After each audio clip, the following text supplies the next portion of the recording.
I had to stop myself from using the phrase strong female character, because it's like strong in relation to what? In relation to a guy because she can drive cars like a guy or shoot guns like a guy. That's an unrealistic standard to hold women against. And it still, puts them against the gender-flipped male version of what we've seen before instead of just embracing our own femininity and vulnerability.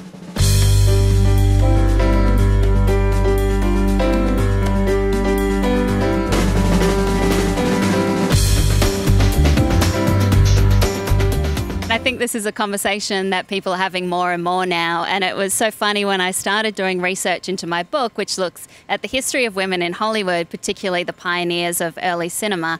People were very resistant to talk about women in Hollywood and talk about the fact that there's a problem and a huge inequality behind the camera.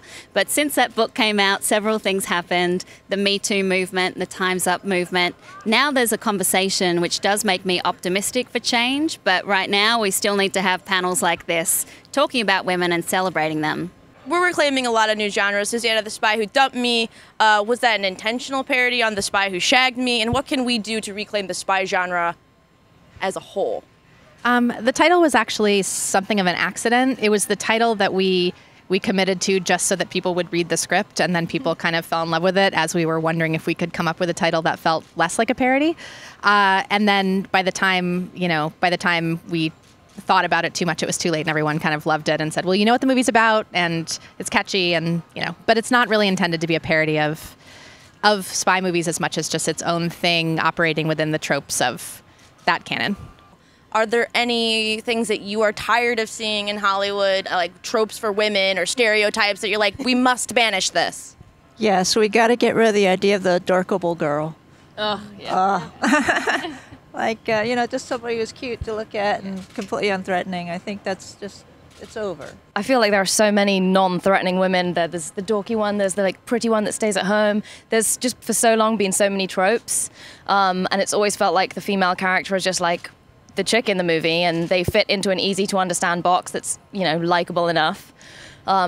And most of us don't fit in any easy boxes. We are mostly uncharacterizable and complicated and flawed and messy and not perfect and adorable. We're also awesome and adorable as well. But yeah, we're more complicated than the boxes that traditionally I think we've been put in. As a nerd at Comic-Con, Christina, you have landed an amazing The Batgirl movie. I'm very excited. What kind of boxes are we going to smash in that movie? All of them. That's the official answer. I'm just going to smash all the boxes and then have a lot of fun playing with them. I'm curious, what sort of aspects of this character are you excited to explore? I mean, and also, is it like, are we looking at like the Babs Tarr line? And I'm not looking for spoilers per se, more just like a new representation of women that we haven't seen in superhero movies, or... I mean, I've been working on the Harley movie where we're also trying to change some boxes there. So hopefully some things will already have been knocked down and shaken up a bit. But yeah, I think I've always been drawn to Batman and Batgirl both because they're real humans. They're not... I love the humanity of them. I love the fact that they are humans that have been backed into a corner and then they're fighting their way out and using their own intelligence and their own resources. Obviously, Bruce Wayne has a lot of resources, and Batgirl has fewer, which I think just makes it more fun. But mainly it's that I love that they are human superheroes. What advice would you give to young writers or directors just starting out, young women? I know it's a broad question, but people do listen and they do soak up what you guys say. What advice would you guys give to the young filmmakers? I'd say don't let any of the positives and negatives, the highs and lows of whether people like you or don't like you, stop you from pursuing what you really want to do. Because really you have to have that drive from within you to sort of face it and just go for it. And no matter what people say, you still have to do the work. So just looking inside for that motivation is most important.